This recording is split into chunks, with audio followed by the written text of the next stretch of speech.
Hello दोस्तों, स्वागत है आपका अपने यूट्यूब चैनल टॉक क्लासेस में। प्यारे बच्चों, कैसे हो आप सभी? उम्मीद करता हूँ अच्छे होंगे और आपकी तैयारी भी अच्छे से चल रही होगी। बच्चे, रीजनिंग का पार्ट 3 है। इससे पहले हम रीजनिंग के 2 पार्ट बहुत अच्छे से कंप्लीट कर चुके हैं। अगर आपने उनको नहीं देखा है तो प्लेलिस्ट में आपको वीडियो मिल जाएगी, वहाँ जाकर देख सकते हैं। ये सभी क्वेश्चन प्रीवियस हैं जो आपके किसी न किसी एग्जाम में पूछे गए हैं। तो बच्चे चलते हैं, क्लास शुरू कर लेते हैं। पहला क्वेश्चन आपके सामने है। पहला क्वेश्चन देखेंगे बच्चे, सीरीज का क्वेश्चन है जो काफ़ी आसान है। और बच्चे कभी कभी इसमें फंस जाते हैं आसान क्वेश्चन में भी, क्योंकि उनको तरीका नहीं पता होता क्वेश्चन सोल्व करने का। बच्चे, जो मैंने आपको पहले प्रैक्टिस सेट कराया था उसमें मैंने आपसे कहा था आपको केवल 3 रूल याद रखने हैं जब भी आप सीरीज का क्वेश्चन करेंगे। क्या बच्चे? सबसे पहले सीरीज देखनी है। सीरीज में स्क्वायर वाला रूल चेक करना है, स्क्वायर वाला। ठीक है, आपने कहा सर स्क्वायर वाला रूल नहीं लग रहा। दूसरा बच्चे, मैंने आपसे कहा था क्यूब वाला रूल चेक करना है। ठीक है, आपके सर क्यूब वाला रूल भी नहीं लग रहा। फिर मैंने आपसे कहा था तीसरा रूल बच्चे क्या कहा था, फिर इनको अंतर से सोल्व करने का प्रयास करना है। क्वेश्चन खुद बता देता है मेरे अंदर कौन सा रूल लगेगा। तो मैंने अंतर से करने का प्रयास किया।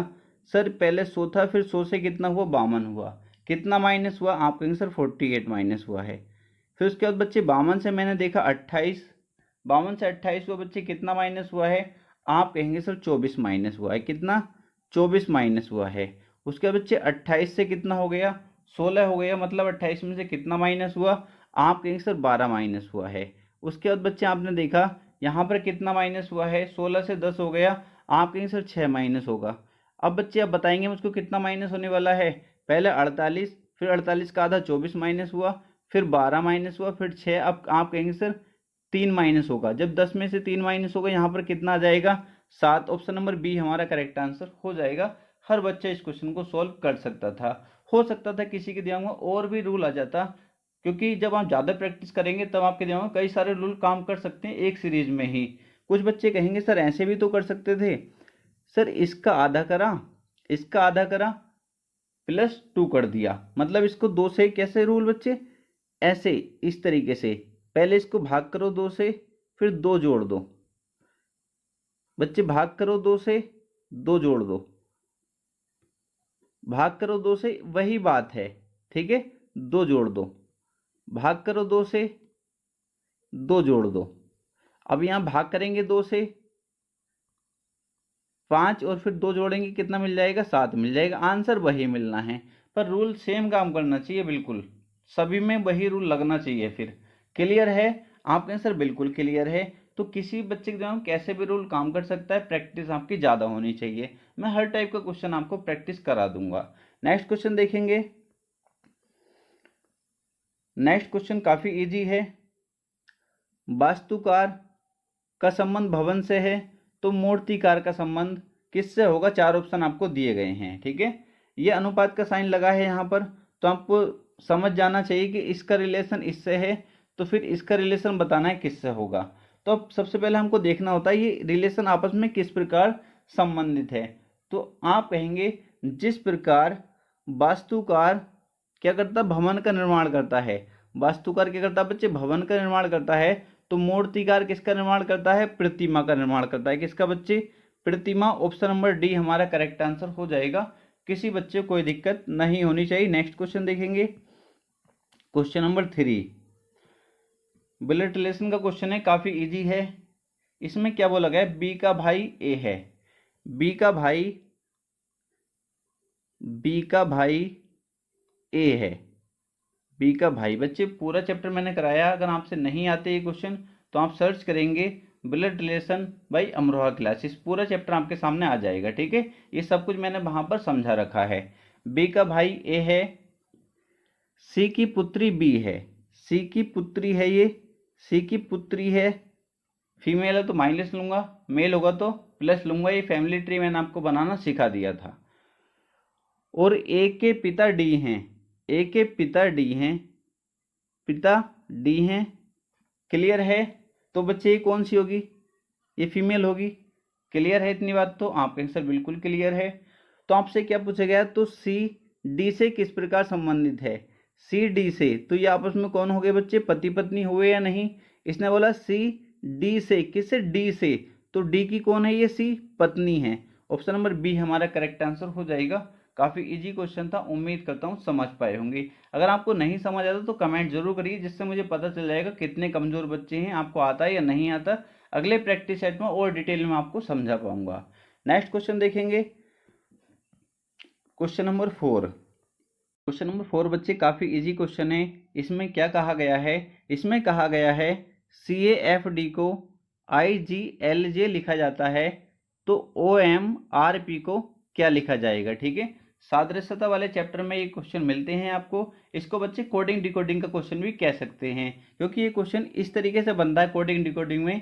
यदि CAFD को IGLJ लिखा जाता है तो OMRP को क्या लिखा जाएगा, इस तरीके से वो लैंग्वेज बना सकता है। ठीक है, तो आपको बिल्कुल परेशान नहीं होना, आपको बस ये देखना है इसमें और इसमें क्या रूल लगा हुआ है।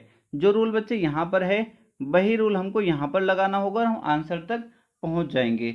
मैंने आपसे कहा था जब भी आपको ऐसा क्वेश्चन मिले आपको 3 बातें याद रखनी है। सबसे पहली बात, आपको ये अपोजिट चेक करने हैं, ये आपस में अपोजिट तो नहीं है। सबसे पहले चेक करो पहला अक्षर अपोजिट तो नहीं है, आपका आंसर नहीं। फिर पहले अक्षर का लास्ट अक्षर देख लो, अपोजिट तो नहीं, आपका आंसर नहीं। अपोजिट वाला रूल तो नहीं लग रहा है। दूसरी बात मैंने आपसे कही थी, ये चेक करो इसके सभी अक्षर इसमें तो मौजूद नहीं है, आपका आंसर नहीं है। इतनी बात चेक करके फिर आप तीसरी बात पर पहुंचेंगे। आपका आंसर तीसरी बात में हम चेक करेंगे, इसमें प्लस माइनस वाला रूल चेक करेंगे। तो हमने देखा सी से कितना हुआ है, आई हुआ है। सी कितने पाता है, 3 पर। आई कितने पाता है, 9 पर, मतलब +6 हुआ है बच्चे। फिर हम आगे देखेंगे ए से कितना हुआ है, जी हुआ है। ए कितने पाता है, 1 पर, और जी कितने पाता है, 7 पर, तो +6 हुआ है यहाँ भी। ठीक है, आगे बच्चे एफ से कितना हुआ है, एल हुआ है, मतलब एफ कितने पाता है, आपके आंसर 6 पर, और एल कितने पाता है, 12 पर, +6 हुआ है।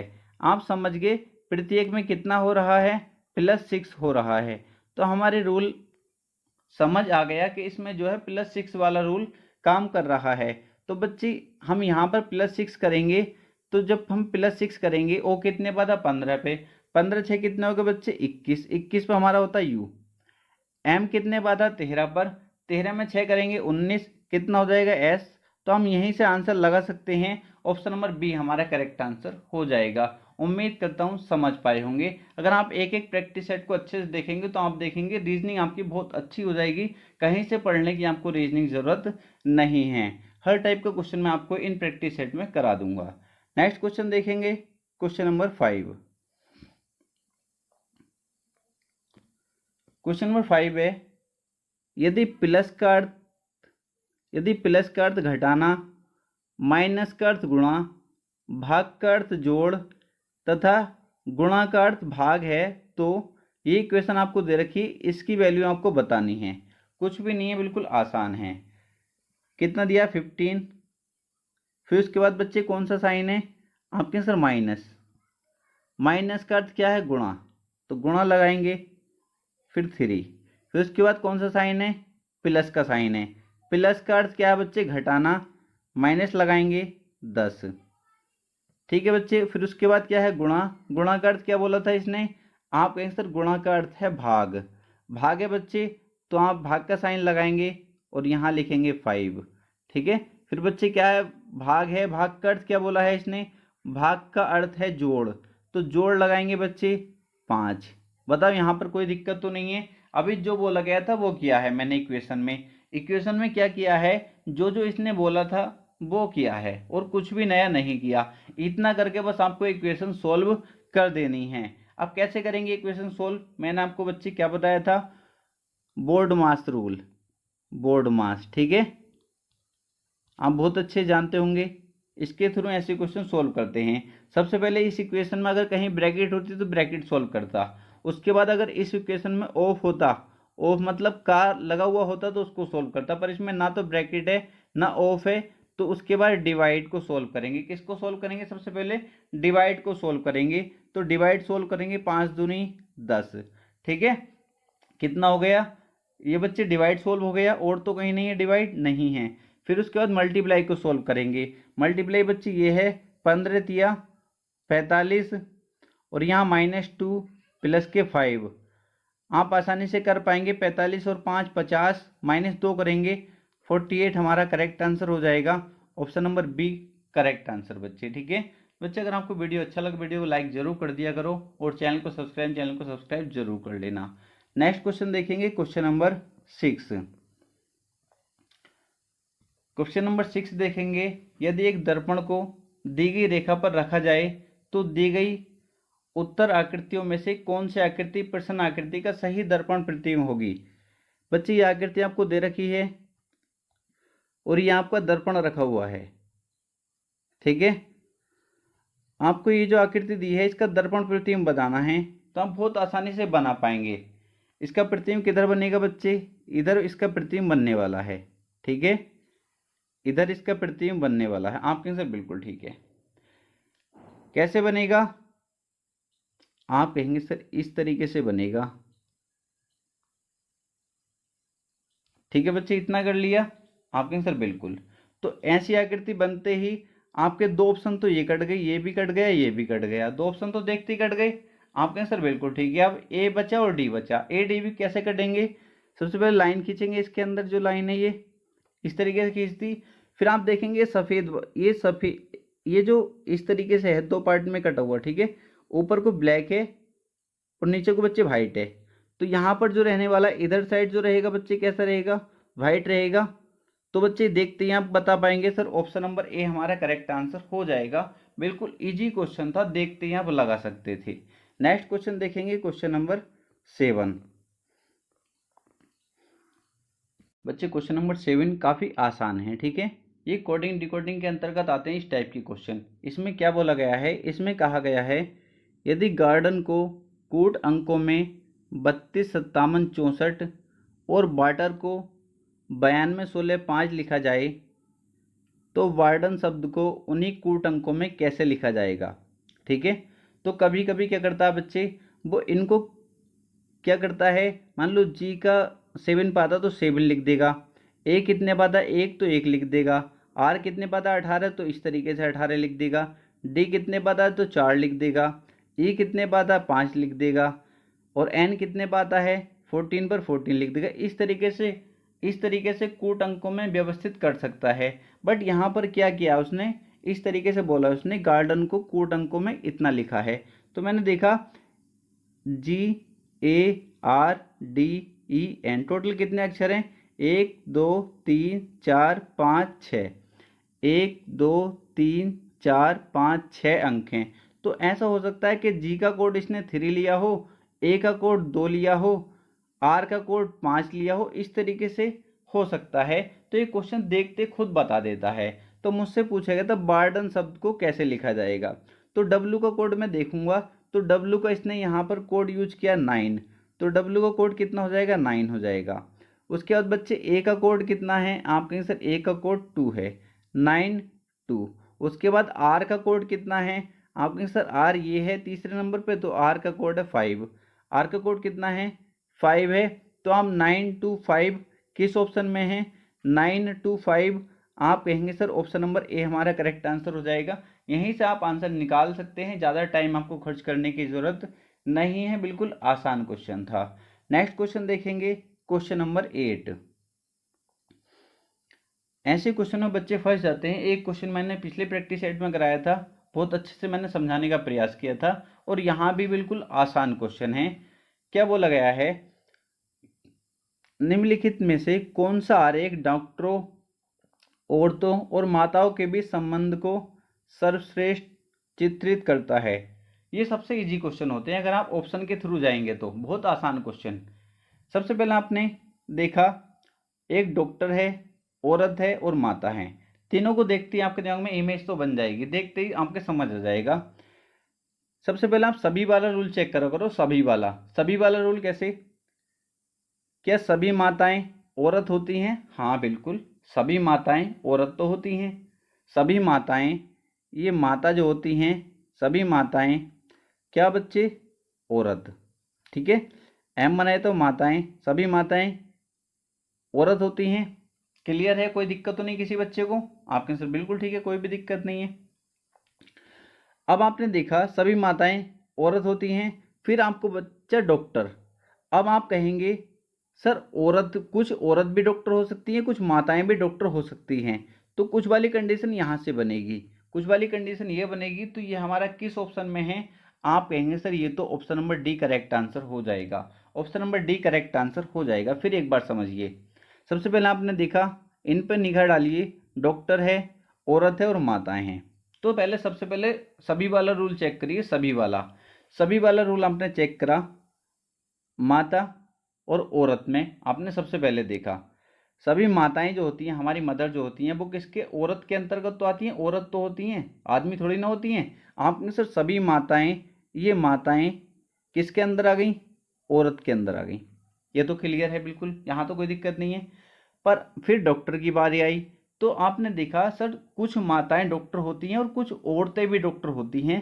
तो कुछ वाली कंडीशन इस तरीके से बनेगी, ये हमारा option number D correct answer हो जाएगा। ठीक है, ये मैंने बहुत अच्छे चैप्टर आपको 2 बार कराया है, अगर हम नहीं देखा तो जाकर जरूर देखिए। नेक्स्ट क्वेश्चन देखेंगे, क्वेश्चन नंबर 9। क्वेश्चन नंबर 9 में क्या बोला गया है? निम्नलिखित शब्दों को अंग्रेजी शब्दकोश में दिए गए क्रम के अनुसार व्यवस्थित कीजिए। तो बच्चे इनको क्या अंग्रेजी शब्दकोश में दिए गए क्रम के अनुसार व्यवस्थित करना है। तो इस टाइप के क्वेश्चन में हर प्रैक्टिस सेट में कराता हूँ। तो बहुत आसान क्वेश्चन है, कैसे सोल्व करते हैं इस टाइप के क्वेश्चन को वो समझिए। सबसे पहले आपको पहला अक्षर देखना है कि सभी में कॉमन है।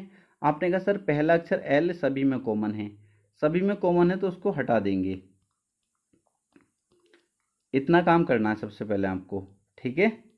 उसके बाद अगला अक्षर देखना है क्या वो भी सभी में कॉमन है। आपने कहा बिल्कुल सर आई भी सभी में कॉमन है, आई को भी हटा देंगे, आई को भी हटा दिया। उसके बाद क्या सर सभी में कॉमन है ये बी। आप कहेंगे सर नहीं बी है, कुछ में टी है, तो अब सभी में कॉमन नहीं है। तो अब हम यहाँ से क्या करेंगे? अब मुझे बताओ इसमें क्या है, बी है अगला अक्षर, इसमें टी है, इसमें भी टी है, इसमें भी टी है और इसमें बी है। तो मुझे बताओ पहले टी आता है या बी आता है? आप कहेंगे सर जब हम ए बी सी डी पढ़ते हैं तो पहले आता है हमारा टी, टी आता है ना। तो ये तो बाद में पहुंच जाएंगे, ये तो बाद में हो गए। अब पहले हम इनमें से चेक करेंगे, ये तीनों जो हैं इनमें से ही पहले दूसरे तीसरे स्थान पर पहले तो ये फिक्स होंगे। अब कौन सा पहले पे, कौन सा दूसरे पे, कौन सा तीसरे पे, उनको फिक्स कर लेते हैं। तो सबसे पहले इनमें तीनों में टी कॉमन है तो टी को खत्म करेंगे, टी खत्म कर दिया बच्चे, ठीक है। उसके बाद क्या है, इसमें ई है, इसमें टी है और इसमें भी टी है। तो सबसे पहले कौन सा आएगा? ई आएगा। तो पहले नंबर पर कौन सा हो गया? फोर्थ हो गया, ठीक है। चार से भी दो ऑप्शन शुरू हैं, ये भी और ये भी। फिर उसके बाद आप कहेंगे सर इनमें से फिक्स करेंगे, टी इसमें भी कॉमन है, टी इसमें भी कॉमन है। उसके बाद इसमें ई बचा अगला अक्षर, और इसमें क्या बचा बच्चे? एल बचा। एल आपको दिख नहीं रहा है, ढक गया, एल बचा। तो बच्चे पहले कौन सा आएगा? आप कहेंगे सर ई आएगा, ई आएगा तो मतलब दो, फिर उसके बाद तीन। तो चार दो तीन, कौन सा ऑप्शन हमारा करेक्ट हो जाएगा? ऑप्शन नंबर डी हमारा करेक्ट आंसर हो जाएगा। किसी भी बच्चे को कोई भी दिक्कत नहीं होनी चाहिए। काफ़ी इजी क्वेश्चन था, उम्मीद करता हूँ समझ पाए होंगे, नहीं समझे तो कमेंट जरूर करना। नेक्स्ट क्वेश्चन देखेंगे बच्चे, क्वेश्चन नंबर 10। क्वेश्चन नंबर 10 ये भी कोडिंग डिकोडिंग का क्वेश्चन है। इस टाइप के क्वेश्चन भी एग्जाम में पूछ लेता है। किसी कोड भाषा में 481 का अर्थ है स्काई इज ब्लू, 246 का अर्थ है सी इज डीप, और 698 का अर्थ है सी लुक्स ब्लू। तो ब्लू के कोड के लिए कौन सी संख्या होगी? इस टाइप के क्वेश्चन काफ़ी इजी होते हैं, मैं आपको बेसिक से बता देता हूँ पहले एक बार डिटेल में, ठीक है। आप लिख लिया करो, जैसे 481 का अर्थ जो दे रखा वो लिख लो। एक बार बता देता हूँ, फिर आप अपने आप से कर पाएंगे सभी क्वेश्चन। 481 पहली इक्वेशन आप बनाएंगे, स्काई इज ब्लू। फिर अगला 246, इसका कोड लिखेंगे।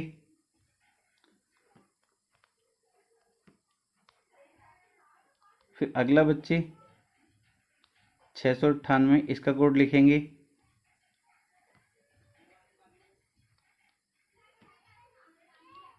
अब मुझे बताओ कोड किसका बताना है?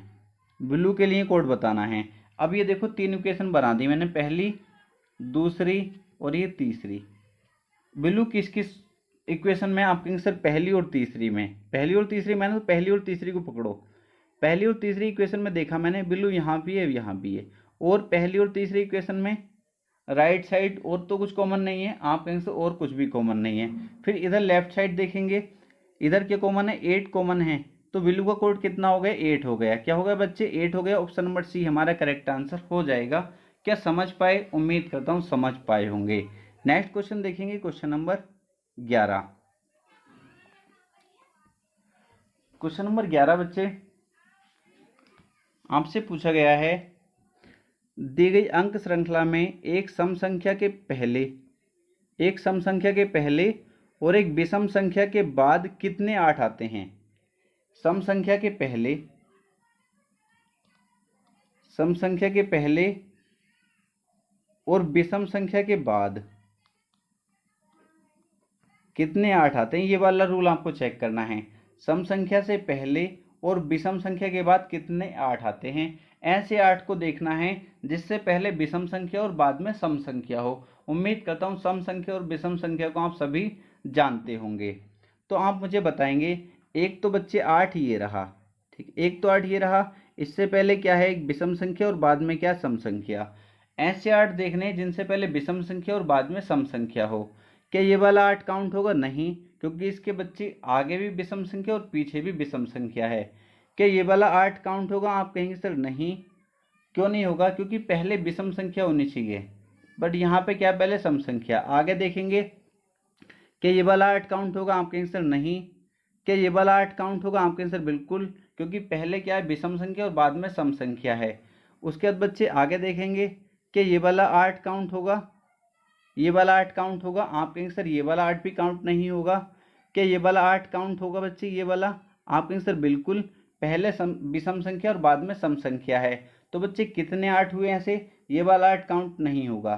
कितने 8 हुए, आप कहेंगे सर 1 2 और ये बच्चे 3, कितने हो गए, 3। ऑप्शन नंबर सी हमारा करेक्ट आंसर हो जाएगा। इजी क्वेश्चन था। नेक्स्ट क्वेश्चन देखेंगे, क्वेश्चन नंबर 12। उस उत्तर आकृति को चुनिए जिसमें प्रश्न आकृति निहित है। ये प्रश्न आकृति बच्चे दी गई है और 4 उत्तर आकृति आपको दी गई हैं। तो आपको ये बताना है ये प्रश्न आकृति किस उत्तर आकृति के अंदर छिपी हुई है। तो आप बहुत आसानी से बता पाएंगे, देखते ही कहेंगे सर ये प्रश्न आकृति जब आप देखेंगे किस में छिपी हुई है, तो आप देखते ही कहेंगे सर ये इस तरीके से है, ये इस तरीके से, और ये इस तरीके से आना है। तो आप देखते ही कहेंगे सर ऑप्शन नंबर डी, ये इसके अंदर छिपी हुई है। बिल्कुल मिलेगी या नहीं, आप कहेंगे सर बिल्कुल मिल गई, यही तो है, आप कहेंगे सर बिल्कुल ठीक है। ऑप्शन नंबर डी हमारा करेक्ट आंसर हो जाएगा। उम्मीद करता हूँ समझ पाए होंगे। नेक्स्ट क्वेश्चन देखेंगे, क्वेश्चन नंबर 13। निम्नलिखित आकृति में कितने त्रिभुज हैं। आपको इसमें त्रिभुज बताना है कितने त्रिभुज हैं, जिसमें काफ़ी बच्चे परेशान हो जाते हैं, त्रिभुज नहीं गिन पाते। अगर आप तरीके से गिनेंगे तो आसानी से गिन पाएंगे। कैसे तरीका, आप वो समझिए।